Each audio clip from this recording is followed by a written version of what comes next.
belajar mempelajari anicca ini sebenarnya untuk kita mampu mengurangi akibat dari duka itu kan.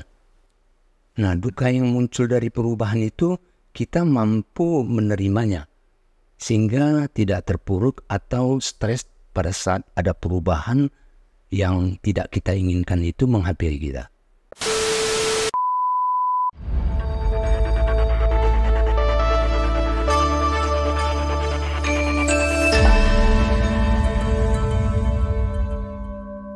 Namo Sang Hyang Adi Budaya, Namo Buddhaya. Ya, kita kembali bertemu di acara Life of Wisdom. Ya, pada siang hari ini saya tidak sendiri. Saya ditemanin oleh seorang pandita MBI dan juga seorang penulis buku. Ya, tamu saya ini hari ini adalah Romo Agus Wijaya. Nama budaya. Ya, Romo, kita nih kegiatannya sehari-hari apa Romo sekarang? Ya biasa masih menjalani rutinitas ya. Terus minggu dan hari posata ya masih melayani, memberikan dhammadesana di Wihara MBI maupun dari luar majelis kita. Ya begitulah, tugasnya masih pelayanan ya. Penyuluh agama Buddha. Ya begitu aja sih. Pandita MBI ini ya memang tugasnya simple ya. Sebenarnya enjoy sih jadi pandita MBI. Ya semoga yang lainnya nanti lebih tertarik ya supaya untuk menjadi pandita MBI lagi. Berarti pelayanan ya, menikmati pelayanan itu sendiri. Ya, hari ini kayaknya Romo mau berbagi dengan kita tentang tetap bahagia dalam setiap perubahan hidup. Ya, jadi sehidup ini sebenarnya kita adalah sebuah perjalanan perubahan. Benar ya, Romo ya, setuju ya. Dari kita lahir, kita masih baby ya, terus kita besar, tumbuh berdebar, akhirnya jadilah kita setiap hari ini ya perubahan. Jadi hidup sendiri itu suatu perubahan. Romo, ini saya pengen tahu nih, bagaimana dalam setiap tahapan kehidupan kita bisa bahagia, Romo? Ya, ini memang suatu pertanyaan yang perlu tantangan ini. Ini saya jawabnya jadi karena kita tahu hidup ini adalah perubahan. Segala sesuatu yang berkondisi itu kata Guru Buddha tidaklah kekal. Ya. Nah, untuk memahami atau belajar tentang perubahan ini tidak terlalu sulit. Nah, cuma untuk menerima perubahan ini yang biasanya orang agak sulit untuk menerimanya. Nah, kalau perubahan yang baik-baik, perubahan yang mereka inginkan itu, ya mereka senang menerima perubahan itu kan. Kalau sesuai dengan harapan. Sesuai harapan. Nah, kalau perubahan yang buruk yang mereka takuti itu biasanya mereka mencoba untuk menolaknya. Nah, ini yang memunculkan duka itu kan, memunculkan penderitaan itu kan. Nah, untuk bisa bahagia sebenarnya dalam menghadapi hukum perubahan itu atau anicca ini, ya kita harus bisa menerima perubahan itu secara utuh. Baik yang kita sukai ataupun yang tidak kita sukai. Karena perubahan itu nggak bisa dihindari kan. Perubahan itu pasti kan. Betul, udah pasti berubah. Iya. Segala sesuatu yang berkondisi itu nggak ada yang nggak berubah. Kalau berubah menjadi baik kan kita senang. Iya. Ya maunya kan gitu aja, berubah jadi baik, nggak mau perubahan jadi buruk nih. Gimana nih? Betul.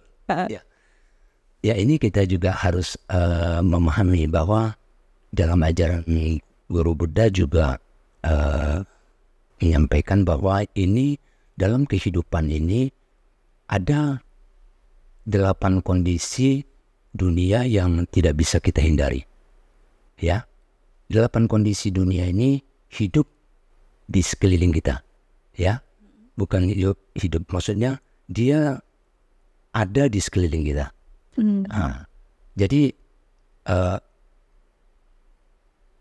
kita harus bisa terbiasa menerima hukum perubahan itu. Apakah setiap perubahan itu harus kita terima? Kalau kita nggak bisa terima, ya konsekuensinya duka ini. Apakah berarti kita pasrah gitu? Ini beda. Jadi Terima beda ya. ya, kita belajar tentang anicca ini, hukum perubahan ini sebenarnya kan bukan untuk menghindari anicca itu. Nah, kita belajar mempelajari anicca ini sebenarnya untuk kita mampu mengurangi akibat dari duka itu kan. Nah, duka yang muncul dari perubahan itu kita mampu menerimanya sehingga tidak terpuruk atau stres pada saat ada perubahan yang tidak kita inginkan itu menghampiri kita. Nah, jadi beda dengan memang ya hampir setiap hari kita juga mengalami hukum perubahan atau anicca ini. Tapi nggak ada jaminan kan, kita bisa nggak menerimanya itu. Iya. Nggak ada jaminannya memang.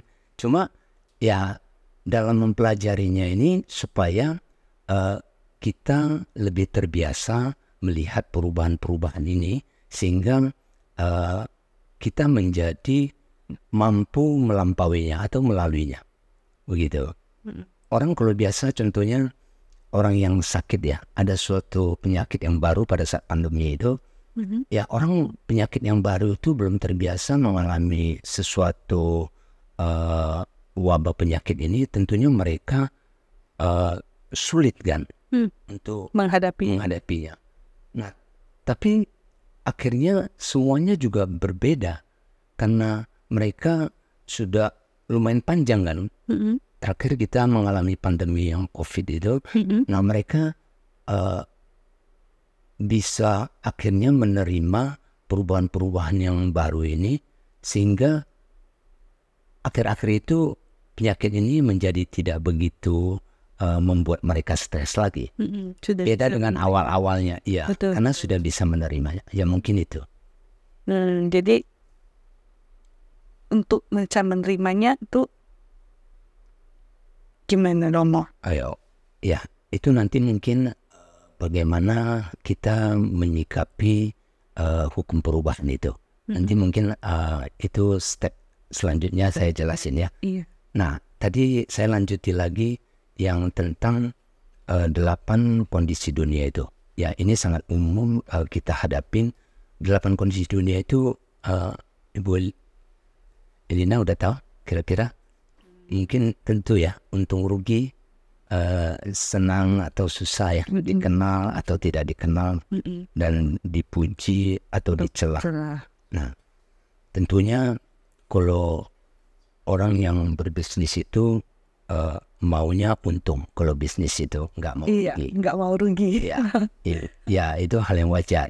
Walaupun mereka sudah perusahaan yang besar sekalipun tetap aja memikirkan profit ini kan. Ya, tetap harus bisnis harus untung. Nah, kalau belajar Dhamma juga berbisnis harus untung. Kalau rugi berarti belum menjalankan kehidupan ini dengan yang benar gitu. Nah, jadi untung rugi ini dan senang susah adalah dua sisi yang berlawanan. Enggak berlawanan sih, tapi orang kalau mau untung ya you harus siap-siap bisa rugi gitu. Nah, terus memang sudah begitu hukumnya. Kalau kita tetap memilih satu sisi saja dari kedua hal ini, ya tentu ujung-ujungnya menderita gitu. Iya, karena tidak bisa menerima ya. Iya. Ya mungkin begitu. Jika perubahan itu sesuatu yang tidak dapat dihindari, untuk apa kita mempelajari? Apa kita harus pasrah menjalaninya saja? Coba ulangi pertanyaan. Jika perubahan itu suatu hal yang pasti, ya kan tidak dapat dihindari ya seperti kata Romo ya kan. Terus untuk apa kita terima dan atau cuma dijalanin saja nih penderitaannya kita nih, perubahannya itu? Oh iya, ya tentunya beda pemahamannya bahwa hidup memang perubahan itu pasti. Ya, ini seperti contohnya kalau kita bicara tentang kematian. Hidup ini, kematian itu adalah suatu hal yang pasti. Ya, tapi matinya kapan, terus kondisi nanti kita menyebabkan kematian itu kan belum pasti. Iya, tidak tahu kita. Tidak tahu kan. Nah, walaupun kematian itu pasti. Nah, sekarang kita terus kalau perubahan itu pasti, untuk apa kita pelajari? Sama juga kan, kita tanya kepada kenapa kita harus mempelajari tentang kematian ini? Karena kita tahu mati itu udah setiap orang nanti akhirnya akan menjalaninya. Tapi kan kita tidak mau nanti bagaimana kita matinya ini, kan kita harusnya lebih enjoy kan, happy kan. Jadi kalau bisa kita hindari kan dari sakit berat atau dari kecelakaan, kita harus bisa menjaga kan. Akhirnya tidak harus melakukan, lebih waspada, hati-hati dalam kehidupan sehari-hari ini. Nah, jadi tujuannya mempelajari perubahan itu karena pasti, terus kita untuk apa dipelajari? Tidak beda. Karena kita menganggap perubahannya pasti, tapi nanti berubah gimana itu masih kuasa kita lah. Tapi perubahan itu bukan kuasa kita, karena kita nggak bisa, perubahan itu nggak bisa negosiasi, atau perubahan itu tidak bisa ditentukan oleh kemauan kita. Gitu. Jadi perubahan itu pasti, tapi kita bisa mendapatkan hasil yang maksudnya kita bisa ada usaha-usaha untuk ke sana gitu ya. Misalnya kita seperti kita pasti mati, tapi kan kita bisa menghindari itu dulu dengan berhati-hati ya, seperti Romo bilang ya, betul ya? Mungkin nggak bisa menghindari kematiannya, tapi bisa menghindari nanti sebab-sebab dari kematian ini kan. Oh, menghindari sebab-sebab ya, atau akibatnya kan. Ini kan itu bisa kita upayakan. Nah, tapi kalau kematiannya udah pasti, tapi orang bisa kan dengan olahraga, jangan nanti supaya hidup sehat. Nah, terus kalau berkendaraan agar tidak kematiannya dalam kecelakaan itu tentunya lebih hati-hati, waspada, ikutin tertib lalu lintas. Maksud saya kan begitu kan. Ini bisa kita upayakan, walaupun itu tetap aja nanti ditentukan oleh semua karena karma itu. Ya, apa kebajikan yang telah kita lakukan itu. Oh, saya tangkap di sini. Berarti walaupun kita pasti bisa berubah menjadi mati suatu hari, tetapi tidak pasrah. Ada kita berusaha menjaga hidup kita, ya, hidup dengan sehat, terus berhidup berhati-hati gitu. Jadi bukan cuma pasrah gitu. Bisa tangkap di sini. Ya, jadi ini perubahan ini. Kadang-kadang kalau perubahan dan menjadi mati kan mungkin contohnya ekstrim banget ini. Bagaimana kalau perubahan menjadi sakit? Homo. Menjadi sakit kan kadang-kadang kan kita aduh nggak terima nih. Oh, kenapa? Pada saat kita makan enak kita nggak tahu nih. Dan jangan lupa kesehatan. Ya, jadi sakit ini. Kadang-kadang kita juga, aduh kenapa saya sakit begitu? Nggak bisa terima mau. Kadang-kadang kita saat menjalaninya sangat susah kan kita sakit ini. Gimana nih Homo kira-kira nih? Ya kan. Ini sebenarnya pemahaman tentang perubahan ini memang diperlukan pemahaman Dhamma atau suatu latihan meditasi untuk mengembangkan pandangan benar kita, sehingga kita bisa, mungkin semua orang ya sering mendengarkan atau mempelajari tentang anicca atau hukum perubahan ini. Nah, tapi tidak ada jaminan memang seperti awal saya ngomong, mereka mampu menghadapi atau melaluinya dengan happy gitu. Tidak semua orang. Ya, memang sakit itu tak terhindari. Itu adalah perubahan fisik yang diajarkan oleh Ibu Buddha, bahwa lahir, sakit, tua, mati itu adalah sesuatu yang pasti. Iya, pasti. Betul.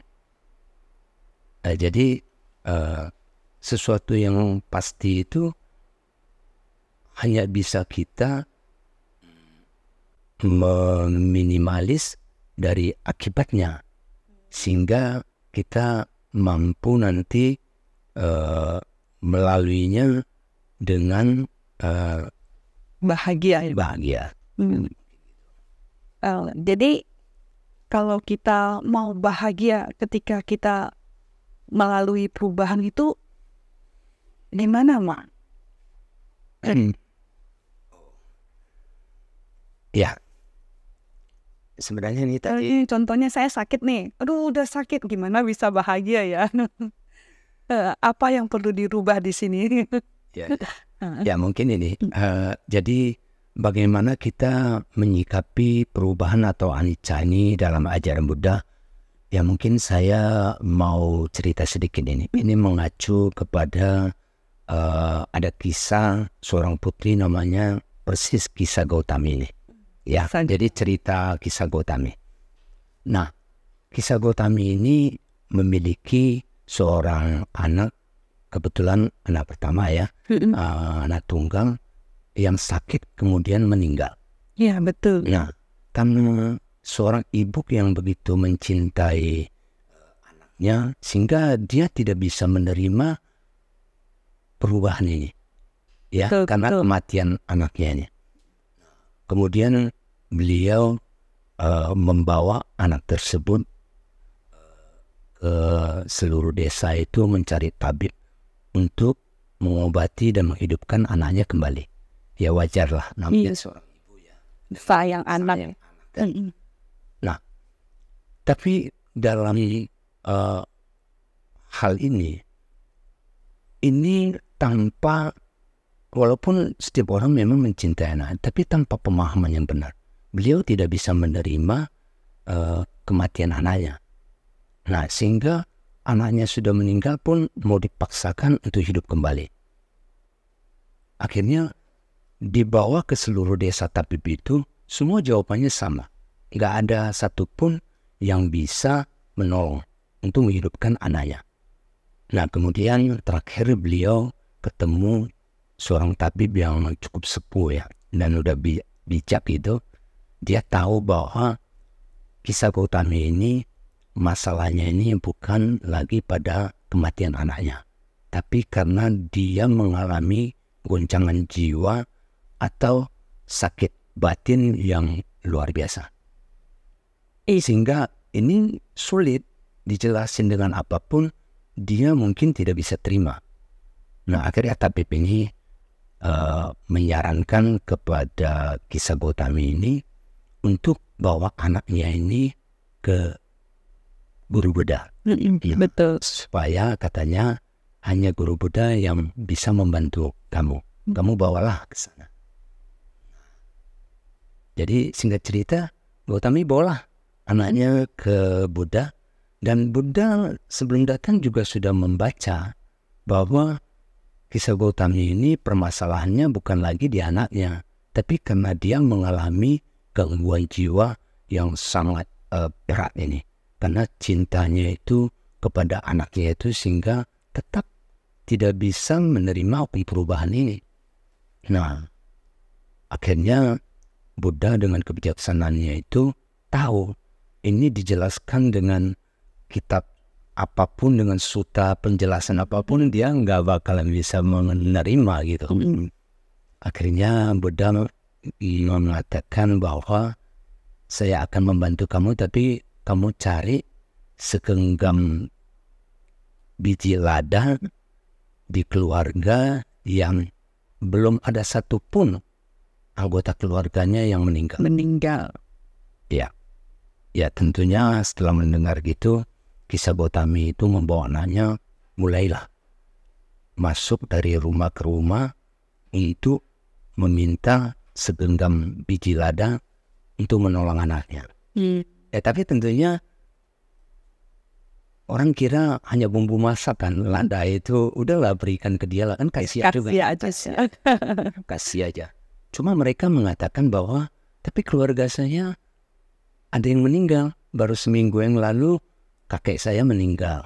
Nah dia terus lagi ke sebelah tetangga minta lagi, ternyata semua keluarga mengalami ya namanya duka itu. Jadi pernah mengalami kematian gitu saudaranya semua. Nah akhirnya setelah dia tidak berhasil mendapatkan biji lada yang tanpa satu anggota keluarga pun yang meninggal itu, dia lelah, kemudian di tengah hutan itu dia mulai tersadarkan bahwa ternyata mereka semua juga pernah mengalami kematian. Bahkan ada yang anaknya gitu juga mengalami kematian. Sehingga dia sedikit mulai tercerahkan dan dia pasca dia meninggalkan anaknya itu di tengah hutan, kemudian dia menghadapi guru Buddha. Nah, guru Buddha setelah datang, ini sepertinya waktu yang tepat untuk menyampaikan, menjelaskan tentang bahwa hidup ini tidak kekal.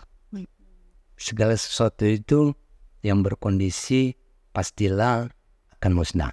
Nah, dengan begitu dia juga menyampaikan selain tentang anicca ini, bahwa dengan hukum perubahan itulah kehidupan ini muncul duka itu. Nah, adanya duka ya karena ada pemahaman tentang adanya kekekalan itu. Sebenarnya nggak ada kan? Iya, nggak ada yang kekal. Nah, dengan demikian akhirnya kisah Gotami ini bisa menerima atas perubahan ini semuanya.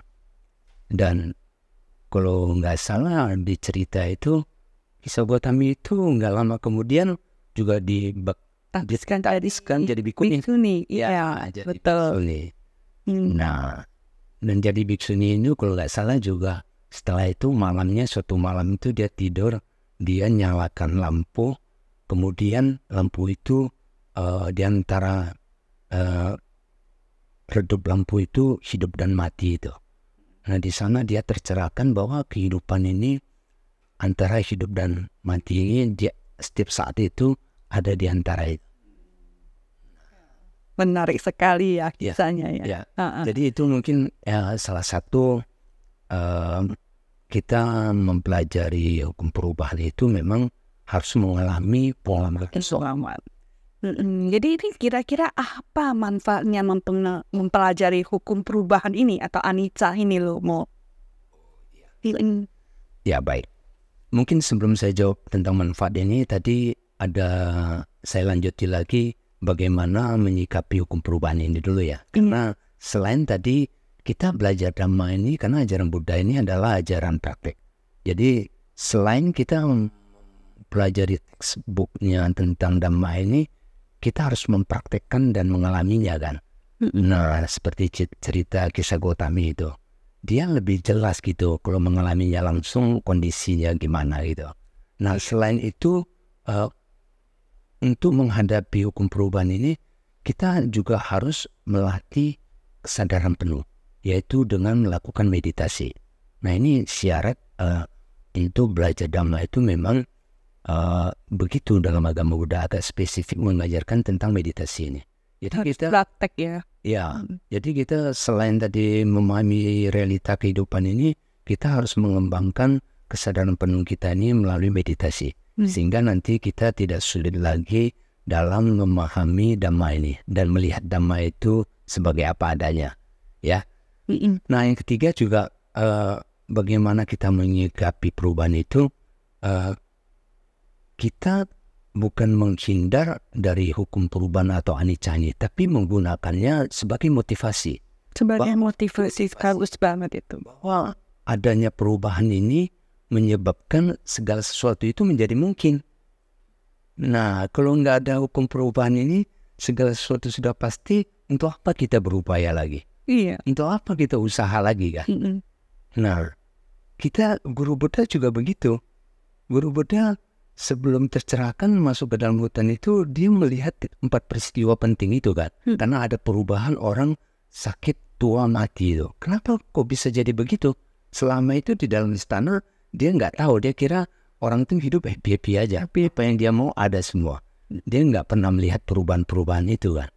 Tapi dengan beliau terbuka oleh hukum perubahan ini, kemudian dia ingin mencari pembebasan ke dalam hutan itu. Ini juga salah satu dari manfaat perubahan ya, bisa membantu kita ke arah berbaik ya. Betul, ya jadi kita harus menggunakan motivasi tentang perubahan ini untuk mendorong kita, bukan lagi takut atau menghindari.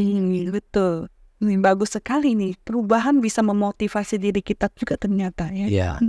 Dan yang terakhir itu mungkin memunculkan kebijaksanaan. Karena belajar Dhamma itu sila samadhi ini kan buahnya ujung-ujungnya adalah ayah. Nah, memunculkan kebijaksanaan ini sehingga kita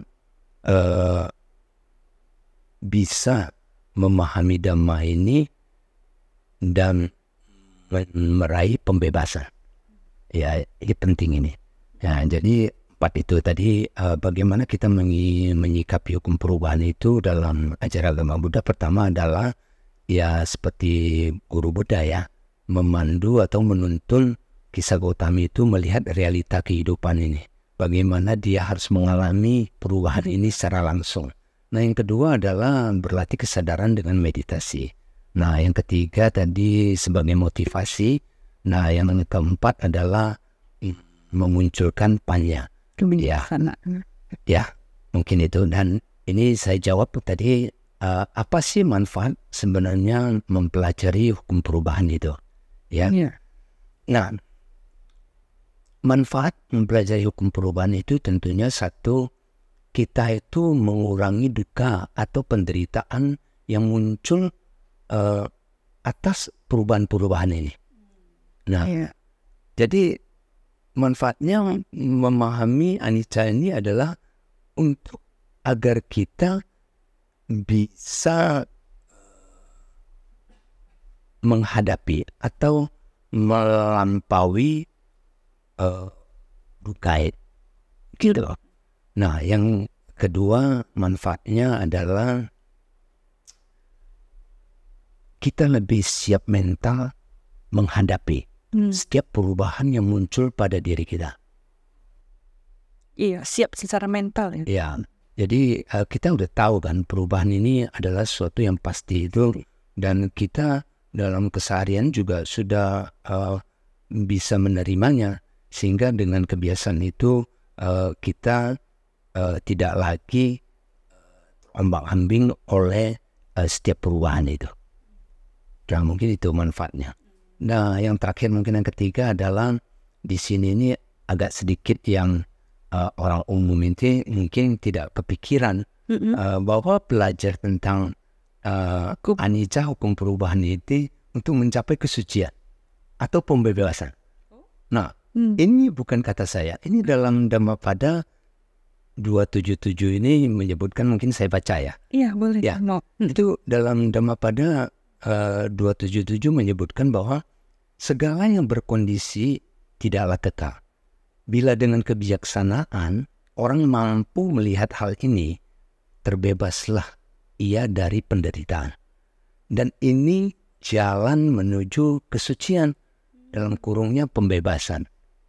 Nah, luar biasa kan. Jadi kita anggap bahwa yang kita alami hukum perubahan ini, anicca ini, kalau kita sudah bijak atau mampu melihat hal ini, mampu melampauinya, ini syarat untuk masuk ke dunia kesucian. Lebih suci jadinya kalau kita bisa melampauinya itu ya. Ya, jalan menuju kesucian maksudnya ini kalau dalam kesucian pemahaman agama Buddha itu ya Sotapanna. Itu tingkat pertama, itu paling dasar. Jadi ini salah satu mata kuliah yang harus lulus ini. Itu bisa masuk nanti tingkat sotapana ini. Harus pemahamannya itu. Tapi mungkin bukan anicca aja, karena Ada dalam ajaran Buddha ini udah satu paket. Anicca, dukkha, anatta ini harus dipahami secara bersamaan. Karena anicca, dukkha, anatta ini saling berhubungan tadi. tidak bisa dipisah-pisah ya. Nggak bisa dipisah-pisah. Mungkin. Oh iya, terima kasih Romo untuk penjelasannya ini. Kita ternyata agama Buddha itu anicca tuh kita bisa memperoleh kesucian ya. Jadi Romo bilang kalau kita berhasil memahaminya dan bisa melampauinya itu kita bisa memperoleh adalah satu jalan kita memperoleh kehidupan suci. Ini luar biasa karena biasanya orang sangat menghindari yang namanya duka. Ternyata tidak boleh kita hindari, tetapi harus kita terima, ya harus kita pahami dengan bijaksana supaya kita bisa bahagia dalam setiap tahapan perubahan yang terjadi dalam hidup kita ya Mo ya. Iya. Jadi terakhir ini Mo, bagaimana cara kita menyikapi hukum perubahan ini sesuai dengan ajaran Buddha, ajaran agama kita nih? Ya tadi udah saya jelasin itu ya ada 4 itu kan. Berarti ini sudah mewakili ya Mo ya. Ya. Jadi, mungkin mau yang saya tambahin sedikit, mungkin orang awam kan mendengarnya tadi hanya memahami anicca, dukkha, anatta ini bisa mencapai jalan kesucian itu. Wah kok gampang banget itu. Sebenarnya begitu ya. Kok gampang banget gitu. Nah, apa kaitannya gitu? Kenapa bisa menempuh jalan kesucian ini?